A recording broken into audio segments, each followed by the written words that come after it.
Good day and God bless you, and welcome to the Bible reading in chronological order. Just such a privilege once again to be sharing this with you and to share the overview and the reading of God's Word together.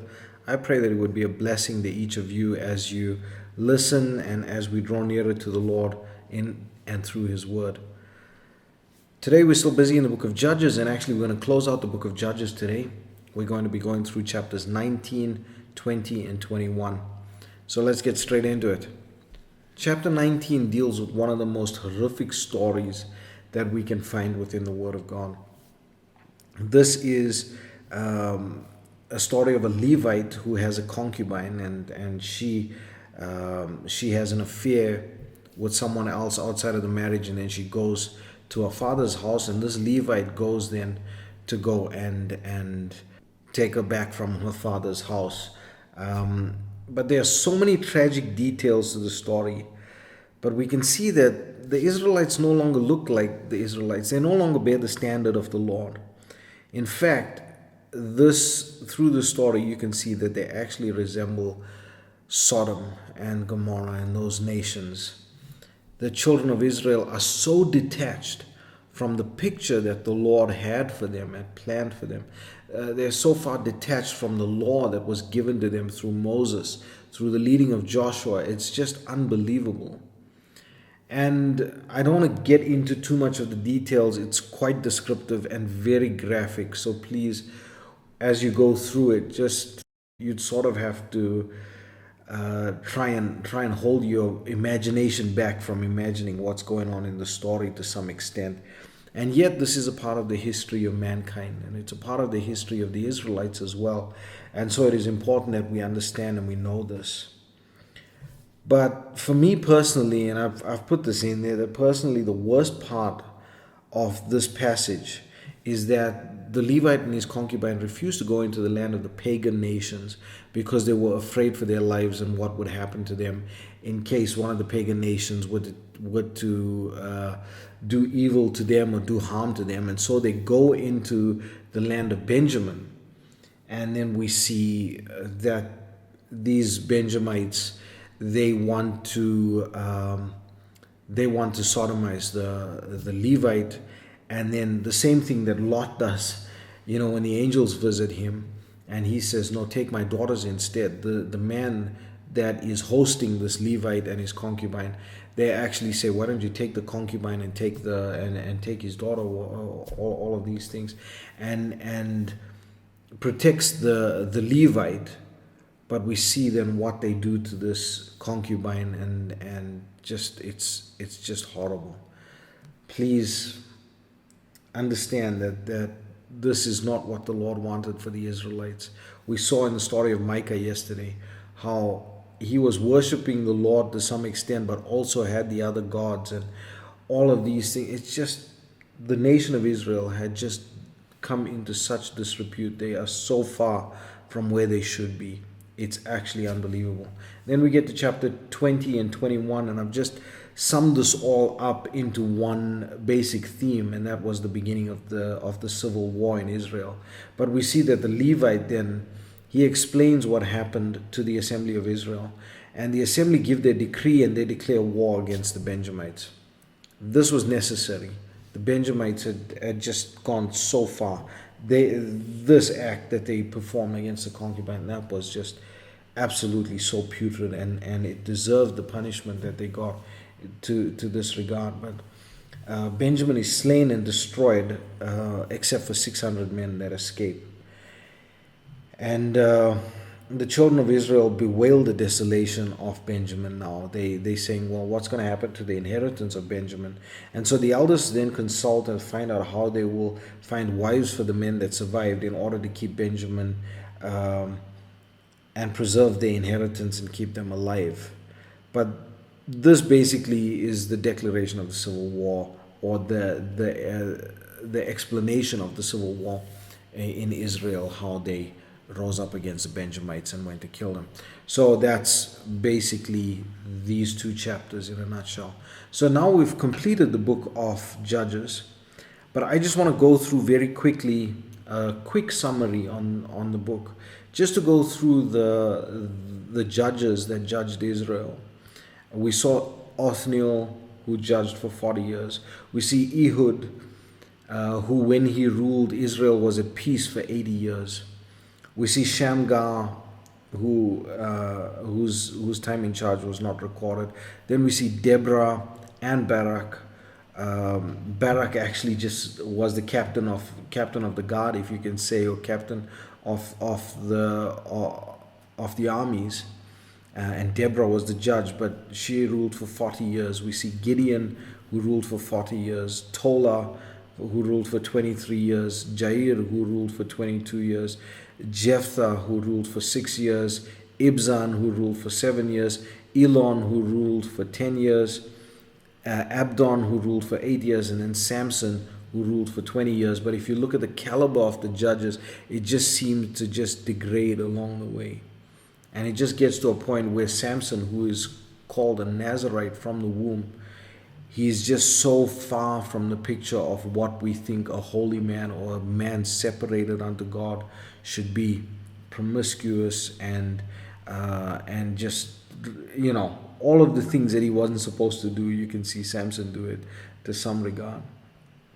But what is this saying? Because we see often in the book of Judges that even though these men were so far from what they should have been, even though the nation of Israel is so far from what they should be, you see that phrase comes, and the Lord came over them, and the Spirit of the Lord came over them, and the Lord worked through them, and the Lord wrought victories in the land. And you see that and you think, but why, Lord? Why are you preserving these people that have gone so far astray? We must understand that the mercy of the Lord, He loves us, yes. Yes, He loves us. But the mercy of the Lord is to preserve His promise here. The Lord is honoring His own word, that He made a covenant with Abraham, that his children, through Abraham's seed will all the nations of the earth be blessed. And so the Lord is honoring His own word. So even though Israel has fallen into such evil and such idolatry and such they've started resembling Sodom even to this regard, yet the Lord is preserving them, and He is going to bring them out of that. Now we see that in the covenant that the Lord made with Abraham, He talks about the throne that would be set up. He talks about the kings that would come through them. But we see that the last verse in the book of Judges, it says, in those days there was no king in Israel. Every man did that which was right in his own eyes. And this is important to remember, because when the Lord promises Abraham and talks to Abraham, He talks about the kings that would come through there. And this verse then, through all of this 300 some odd years that Israel are ruled by the judges, the Lord is now setting up the scene for a king to be born in Israel. And even though that king would not be the Messiah yet, but that would set up the throne for the Messiah. Now, we see that straight after the book of Judges, it's not going to deal with Saul's family or Saul's heritage. It is going immediately into David's heritage. We see the book of Ruth, and then it's going to talk about the lineage that goes to David. And that is very important that we understand that. A man of the tribe of Judah, because the king had to come from the line of Judah. So we see that, and that's important that we understand that. So when we're going into the next book, when we get to the book of Ruth tomorrow, we're going to see the setting up, as it were, of the line of David, the king of Israel. And we're going to see the dynasty then that would come, that would follow. And even though those kings were not all good kings, and we're going to go through the book of Kings, we're going to go through the book of Chronicles, we're going to see all of these things. Very important to note that the Lord is setting up something so that through that line, all the nations of the earth can be blessed. I pray that you would enjoy the reading today, even though it is one of the most difficult passages that you're going to be going through right now in terms of knowing the history of the Israelites. But understand that even though this is the case right now, it is now setting up the scene for a king to be born in Israel. And then we're going to see how the Lord starts working with the nation of Israel in a much in a way where the children of Israel are actually not as bad as what they have been so far with the judges. But I pray that the Lord would bless you and keep you. May his face shine upon you. May he give you peace. God bless you all. Chapter 19. And it came to pass in those days, when there was no king in Israel, that there was a certain Levite sojourning on the side of Mount Ephraim, who took to him a concubine out of Bethlehem, Judah. And his concubine played the whore against him, and went away from him unto her father's house to Bethlehem, Judah, and was there 4 whole months. And her husband arose, and went after her to speak friendly unto her, and to bring her again, having his servant with him, and a couple of asses. And she brought him into her father's house, and when the father of the damsel saw him, he rejoiced to meet him. And his father-in-law, the damsel's father, retained him, and he abode with him 3 days. So they did eat and drink, and lodged there. And it came to pass on the 4th day, when they arose early in the morning, that he rose up to depart. And the damsel's father said unto his son-in-law, Comfort thine heart with a morsel of bread, and afterward go your way. And they sat down, and did eat and drink both of them together. For the damsel's father had said unto the man, Be content, I pray thee, and tarry all night, and let thine heart be merry. And when the man rose up to depart, his father-in-law urged him, therefore he lodged there again. And he arose early in the morning on the 5th day to depart, and the damsel's father said, Comfort thine heart, I pray thee. And they tarried until afternoon, and they did eat both of them. And when the man rose up to depart, he and his concubine and his servant, his father-in-law, the damsel's father, said unto him, Behold, now the day draweth toward evening. I pray you, tarry all night. Behold, the day groweth to an end. Lodge here, that thine heart may be merry, and tomorrow get you early on your way, that thou mayest go home. But the man would not tarry that night, but he rose up and departed, and came over against Jebus, which is Jerusalem.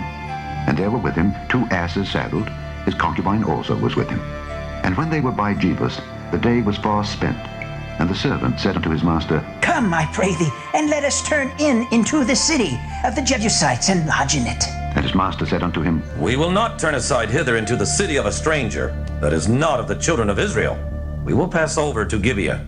And he said unto his servant, Come, and let us draw near to one of these places, to lodge all night in Gibeah, or in Ramah. And they passed on, and went their way. And the sun went down upon them when they were by Gibeah, which belongeth to Benjamin. And they turned aside thither to go in and to lodge in Gibeah. And when he went in, he sat him down in a street of the city, for there was no man that took them into his house to lodge him. And behold, there came an old man from his work out of the field at even, which was also of Mount Ephraim, and he sojourned in Gibeah, for the men of the place were Benjamites. And when he had lifted up his eyes, he saw a wayfaring man in the street of the city. And the old man said, Whither goest thou? And whence comest thou? And he said unto him, We are passing from Bethlehem, Judah, toward the side of Mount Ephraim. From thence am I. And I went to Bethlehem, Judah, but I am now going to the house of the Lord. And there is no man that receiveth me to house. Yet there is both straw and provender for our asses. And there is bread and wine also for me, and for thy handmaid, and for the young man which is with thy servants. There is no want of anything. And the old man said, Peace be with thee. Howsoever, let all thy wants lie upon me. Only lodge not in the street. So he brought him into his house, and gave provender unto the asses. And they washed their feet, and they did eat and drink. Now as they were making their hearts merry, behold, the men of the city, certain sons of Belial, beset the house round about, and beat at the door, and spake to the master of the house, the old man, saying, Bring forth the man that came into thine house, that we may know him. And the man, the master of the house, went out unto them, and said unto them, Nay, my brethren, nay, I pray you, do not so wickedly. Seeing that this man is come into mine house, do not this folly. Behold, here is my daughter, a maiden, and his concubine. Them I will bring out now, and humble ye them, and do with them what seemeth good unto you. But unto this man, do not so vile a thing. But the men would not hearken to him. So the man took his concubine, and brought her forth unto them. And they knew her, and abused her all the night until the morning. And when the day began to spring, they let her go. Then came the woman in the dawning of the day, and fell down at the door of the man's house where her lord was, till it was light. And her lord rose up in the morning, and opened the doors of the house, and went out to go his way. And behold, the woman his concubine was fallen down at the door of the house, and her hands were upon the threshold. And he said unto her, Up, and let us be going. But none answered. Then the man took her up upon an ass, and the man rose up, and gat him unto his place. And when he was come into his house, he took a knife, and laid hold on his concubine, and divided her, together with her bones, into 12 pieces, and sent her into all the coasts of Israel. And it was so that all that saw it said, there was no such deed done nor seen from the day that the children of Israel came up out of the land of Egypt unto this day. Consider of it, take advice, and speak your minds.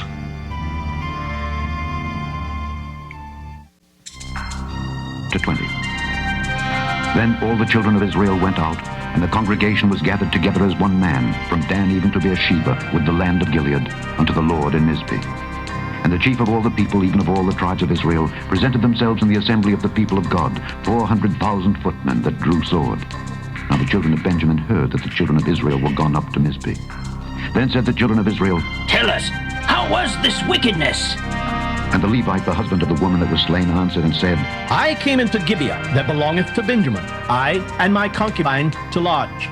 And the men of Gibeah rose against me, and beset the house round about upon me by night, and thought to have slain me. And my concubine have they forced, that she is dead. And I took my concubine, and cut her in pieces, and sent her throughout all the country of the inheritance of Israel. For they have committed lewdness and folly in Israel. Behold, ye are all children of Israel. Give here your advice and counsel.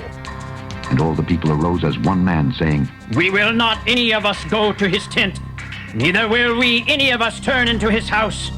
But now this shall be the thing which we will do to Gibeah. We will go up by lot against it, and we will take 10 men of 100 throughout all the tribes of Israel, and 100 of 1,000, and 1,000 out of 10,000, to fetch victual for the people, that they may do when they come to Gibeah of Benjamin, according to all the folly that they have wrought in Israel. So all the men of Israel were gathered against the city, knit together as one man. And the tribes of Israel sent men through all the tribe of Benjamin, saying, What wickedness is this that is done among you? Now therefore deliver us the men, the children of Belial, which are in Gibeah, that we may put them to death, and put away evil from Israel. But the children of Benjamin would not hearken to the voice of their brethren, the children of Israel. But the children of Benjamin gathered themselves together out of the cities unto Gibeah, to go out to battle against the children of Israel. And the children of Benjamin were numbered at that time, out of the cities, 26,000 men that drew sword, beside the inhabitants of Gibeah, which were numbered 700 chosen men. Among all this people, there were 700 chosen men left-handed. Every one could sling stones at an hairbreadth and not miss. And the men of Israel, beside Benjamin, were numbered 400,000 men that drew sword. All these were men of war. And the children of Israel arose and went up to the house of God, and asked counsel of God, and said, Which of us shall go up first to the battle against the children of Benjamin? And the Lord said, Judah shall go up first. And the children of Israel rose up in the morning, and encamped against Gibeah. And the men of Israel went out to battle against Benjamin, and the men of Israel put themselves in array to fight against them at Gibeah. And the children of Benjamin came forth out of Gibeah, and destroyed down to the ground of the Israelites that day 22,000 men. And the people, the men of Israel, encouraged themselves, and set their battle again in array, in the place where they put themselves in array the first day. And the children of Israel went up and wept before the Lord until even, and asked counsel of the Lord, saying, Shall I go up again to battle against the children of Benjamin, my brother? And the Lord said, Go up against him. And the children of Israel came near against the children of Benjamin the second day. And Benjamin went forth against them out of Gibeah the second day, and destroyed down to the ground of the children of Israel again 18,000 men. All these drew the sword. Then all the children of Israel and all the people went up and came unto the house of God, and wept, and sat there before the Lord, and fasted that day until even, and offered burnt offerings and peace offerings before the Lord. And the children of Israel inquired of the Lord, for the ark of the covenant of God was there in those days. And Phinehas the son of Eleazar the son of Aaron stood before it in those days, saying, Shall I yet again go out to battle against the children of Benjamin, my brother, or shall I cease? And the Lord said, Go up, for tomorrow I will deliver them into thy hand. And Israel set liers in wait round about Gibeah. And the children of Israel went up against the children of Benjamin on the third day, and put themselves in array against Gibeah as at other times. And the children of Benjamin went out against the people, and were drawn away from the city. And they began to smite of the people, and kill as at other times in the highways, of which one goeth up to the house of God, and the other to Gibeah in the field, about 30 men of Israel. And the children of Benjamin said, They are smitten down before us, as at the first. But the children of Israel said, Let us flee and draw them from the city unto the highways. And all the men of Israel rose up out of their place, and put themselves in array at Baal Tamar. And the liers in wait of Israel came forth out of their places, even out of the meadows of Gibeah. And there came against Gibeah 10,000 chosen men out of all Israel, and the battle was sore. But they knew not that evil was near them. The Lord smote Benjamin before Israel, and the children of Israel destroyed of the Benjamites that day 25,000 and 100 men. All these drew the sword. So the children of Benjamin saw that they were smitten, for the men of Israel gave place to the Benjamites, because they trusted unto the liers in wait which they had set beside Gibeah. And the liers in wait hasted and rushed upon Gibeah, and the liers in wait drew themselves along and smote all the city with the edge of the sword. Now there was an appointed sign between the men of Israel and the liers in wait, that they should make a great flame with smoke rise up out of the city. And when the men of Israel retired in the battle, Benjamin began to smite and kill of the men of Israel about 30 persons. For they said, Surely they are smitten down before us as in the first battle. But when the flame began to arise up out of the city with a pillar of smoke, the Benjamites looked behind them, and behold, the flame of the city ascended up to heaven. And when the men of Israel turned again, the men of Benjamin were amazed, for they saw that evil was come upon them. Therefore they turned their backs before the men of Israel unto the way of the wilderness. But the battle overtook them, and them which came out of the cities they destroyed in the midst of them. Thus they enclosed the Benjamites round about, and chased them, and trode them down with ease over against Gibeah toward the sunrising. And there fell of Benjamin 18,000 men. All these were men of valor. And they turned and fled toward the wilderness unto the rock of Rimmon. And they gleaned of them in the highways 5,000 men, and pursued hard after them unto Gidom, and slew 2,000 men of them. So that all which fell that day of Benjamin were 25,000 men that drew the sword. All these were men of valor. But 600 men turned and fled to the wilderness unto the rock Rimmon, and abode in the rock Rimmon 4 months.